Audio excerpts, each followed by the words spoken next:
Good morning and welcome to Monday Zoom. Here comes Katie. That's awesome.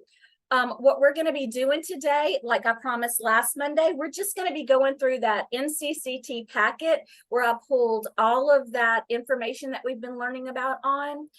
There are 60 questions in this packet, but we're only going to do, good morning, Katie. So nice to see you.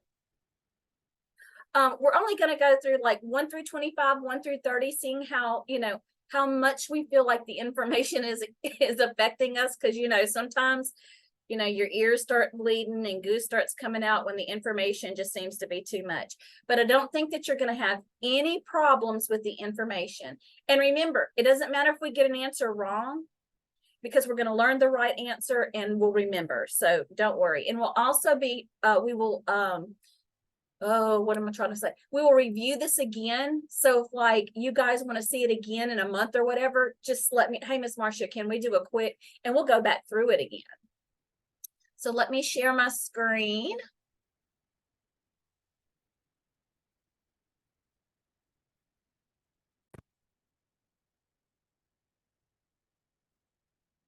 Okay, move out of the way. All right. So the first one says eligibility for Medicare may change as quickly as daily, weekly, monthly, or yearly. We did not go over this, but think about it. How often do you think that Medicare eligibility can change? Yearly. I thought the same thing, but that's actually not the right answer. I had to look at the answer because I would have said yearly, January 1st of every year. That's when all the insurance, but no, monthly. It is actually monthly. So eligibility for Medicare may change as quickly as monthly. I mean, that's how it seems like nowadays. Like it can change monthly for some seniors. Yeah.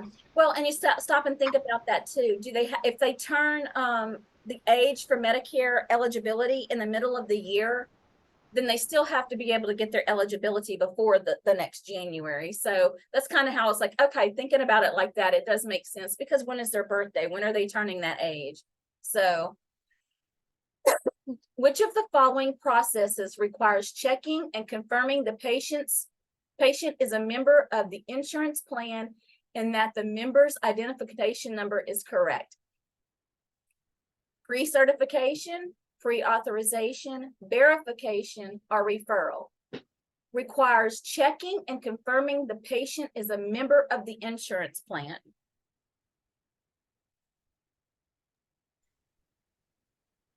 Pre-auth? No, remember that's to get actually to get a procedure. Okay. We're verifying that they are a member of that insurance company. So we are doing a verification. Makes sense? It's the process. We're verifying and checking and confirming that the patient is a member of the insurance plan, because what can happen is a patient can come in and give us any old random insurance card and we'll be billing that insurance. We have to verify it first, right? Okay. The patient is a 3-year-old. Birthday rule. Both parents have private insurance coverage on the patient, and the mother has a healthcare savings account. The primary insurance belongs to who was born first, with the healthcare savings account, with the earlier birthday in the year, with the best insurance benefit. Wouldn't it be C? Well, that is absolutely right. With the earlier birthday in the year. Y'all remember us talking about that birthday rule? Okay, number 4. A child was seen by her pediatrician. The child is covered under both her father's and mother's insurance. According to the birthday rule, the mother's insurance is primary. Why? The mother is older than the father. The mother's insurance has a lower deductible. The mother's birthday comes first in the calendar year. The mother's insurance has a higher coverage rate. The mother's birthday comes first. C. Absolutely. I know they did a question similar back to back, but that's okay. I didn't write the review. I would have mixed it up a little bit more. Number 5, which of the following statement is true concerning a court order about children's health coverage after a divorce? The primary plan belongs to the parent whose birthday falls closest to the beginning of the year. Divorce rulings have no effect on primary and secondary policies. The primary plan belongs to the parent whose policy was effective the longest. Divorce rulings override the birthday rule. B? I'm sorry, what? Would it be B? Because they're still the parents, right? Right, but it's D because the judge will say who has to carry the insurance. Divorce rulings override the birthday rule. So usually the parent, well, I don't know. It just depends on who the court decides is going to pay that insurance. Number 6. Hey, Miss Marsha, I have to walk away for a minute, but I'm listening. Okay, sweetheart. Thank you for telling me. If a married couple is covered under both spouses' health insurance and the husband is picking up a prescription for himself, he should get to pick which insurance benefits to use at the pharmacy, use the insurance benefits with the least expensive out-of-pocket expenses, use his insurance benefits alone unless he forgot to bring the insurance card, use both of insurance benefits as they apply to the pharmacy purchase. D. It is D. Very good. I know that was thought-provoking. But if you have 2 insurances, you should use both, right? Because one's going to pay, and then what's left, you're going to send to the next insurance, and then they pay more. Well, also, whenever you don't report it, if you don't report it, they will report it to the insurance companies that you've got another one. That's right. Okay, number 7. A patient has just left the doctor's office with a new prescription. After a scheduled follow-up visit, the patient's primary insurance covers the bill completely. Her secondary policy is still going to be billed for the medication, is still going to pay the fee schedule amount for the visit, will not be used for this visit, will apply the primary payment to the lifetime maximum amount.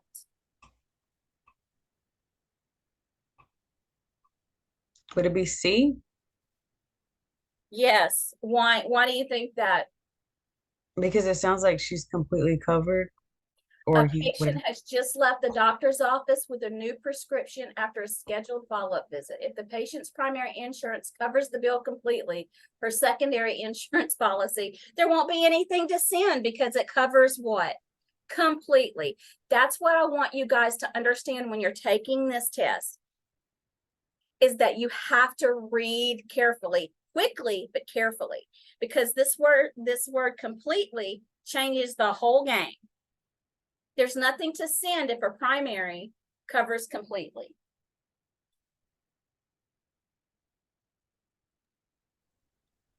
Number 8. The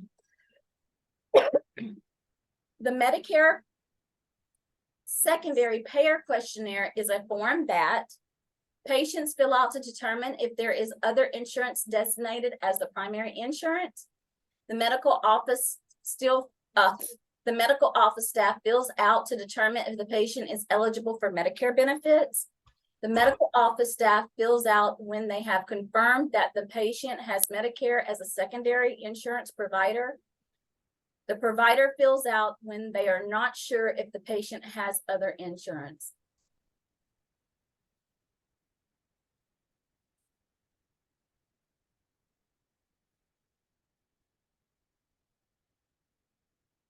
It's going to be A. The patient fills out a form that the patient fills out to determine if there is other insurance designated as the primary insurance. And let me tell you, because this is Medicare checks, because they don't want to pay anything they don't have to. Number 9, which of the following should the insurance and coding specialist check in order to determine which payer should be billed as primary or secondary? The effective policy date for each carrier, COB, which is the coordination of benefits, AOB, I have no idea what that is, and the patient employer. A. The coordination of benefits. Okay.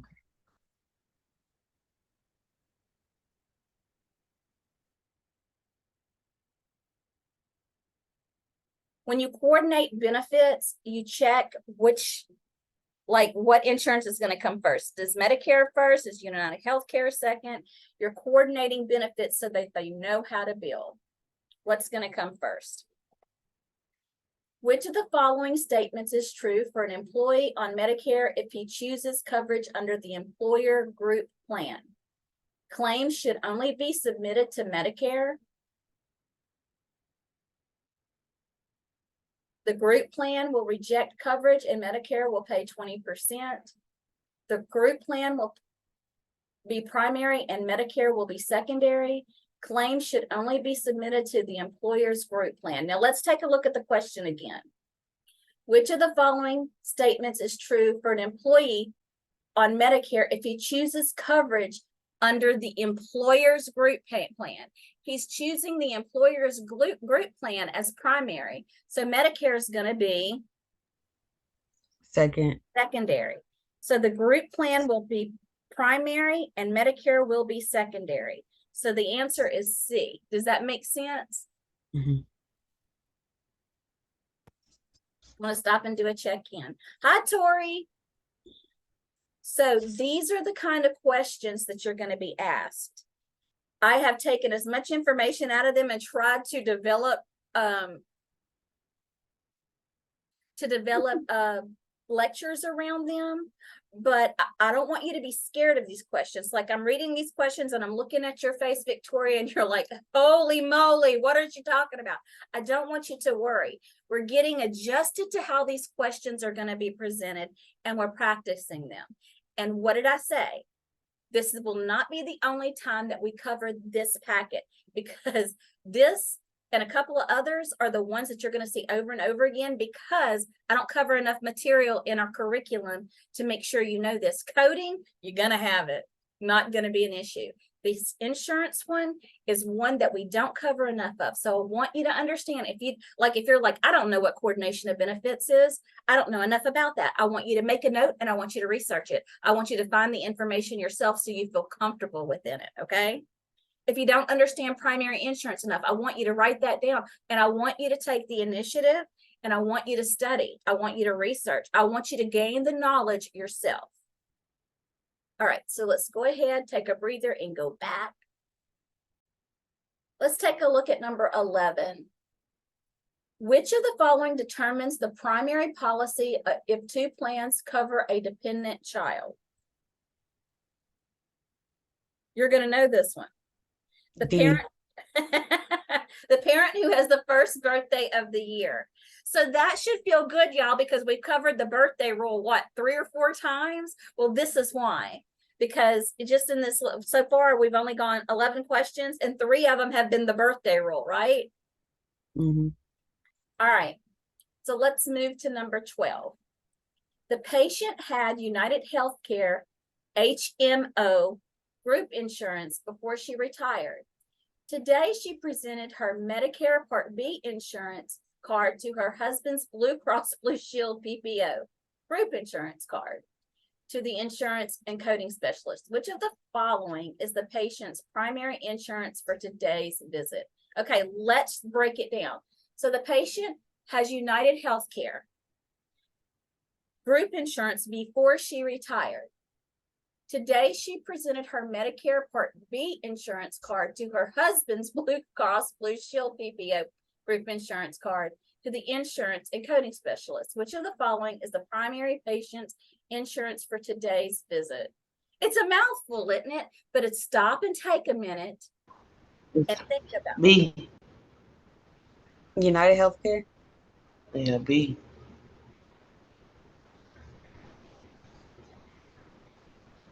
Okay, but retired. She retired, so it would be Medicare Part B. C. Today, she presented her Medicare Part B insurance card to her husband's Blue Cross Blue Shield PPO group insurance. It's actually going to be Blue Cross Blue Shield. This is so stupid. This question is crazy. I am sorry. Didn't write it. I'm gonna highlight this one. I wanna really dig into this, and we'll make a lesson around number 12. I see how they manipulated us and they got us this morning. Yeah. They sure did. So you have to. It's a test, y'all, and I didn't write it. So they're going to expect you to really decode these questions. Let's go to number 13. A patient was hurt at work and seen at the physician's office today. The patient is covered under Medicare and Blue Cross Blue Shield and is also covered under workman's compensation for this injury. Which of the following is the primary insurance and the secondary insurance?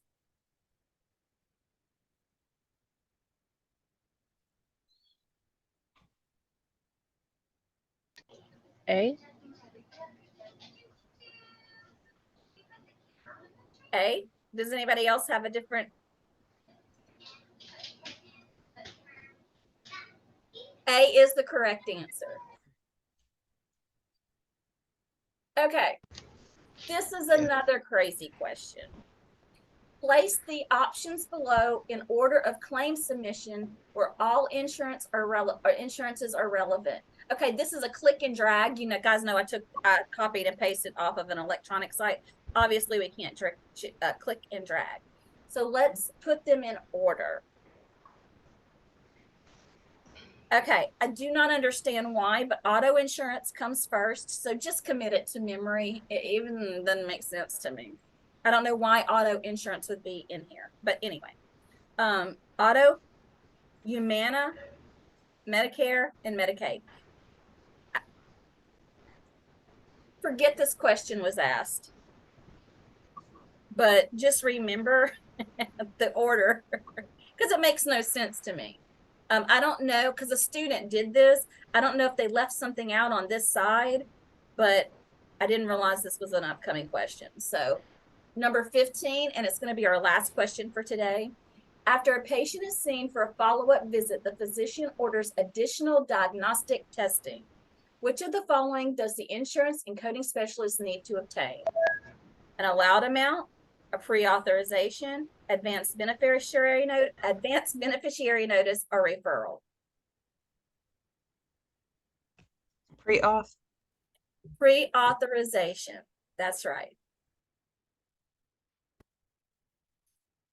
Don't give up on me yet. That was a lot, right? So tell me how you're feeling honestly.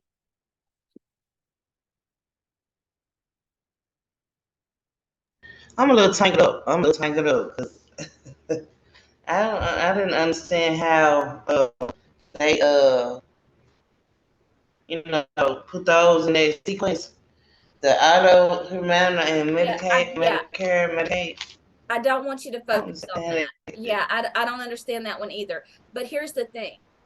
If you see that question on your NCCT, you're going to go, oh, wait a minute. It doesn't make any sense. It's auto, Humana, Medicaid, Medicare, Medicaid. You're going to remember because it doesn't make any sense. So just, I can't put it any better than that. There's some things I'm going to tell you. Just remember it, write it down somewhere in your manuals because it doesn't make any sense to me. Yeah. Otherwise, how do y'all feel? Do you feel like it's a challenge that you cannot surpass? Oh no. I'm kind of confident about it. So when is the test? When are the test? You're scheduled the test after you finish the program, and you do not have to take the test to graduate. Okay. The test, I don't want to say that it's an option because I don't think it's an option, but you don't have to take the test. But it's paid for you through your tuition. So yeah, I want y'all to get your certificate. Yes, it'd be smart to take it. Yeah. That's Okay. my whole reason, my whole why. That's the why. Get your certification. Okay, guys, I know that it's 9:21, but believe it or not, we have another new student coming today, just one in Alabama, because I'm the only instructor apparently that can take Mississippi and Alabama students. So even though we got a lot of new students last week, getting new ones this week. We're getting a new one this week too. So I will see you at 9 o'clock in the morning again. I don't remember what I'm gonna lecture on, but I'm sure I made it last week. Sometimes Yes, I'll ma'am. have to go look. But again, you guys, I want you to feel encouraged, not discouraged, because we're going to hit this again and again and again until you're like, oh my gosh, lady, don't talk to me about medical insurance anymore. We're going to keep working it, I promise. Have a great day. Let me know if you need something. You too.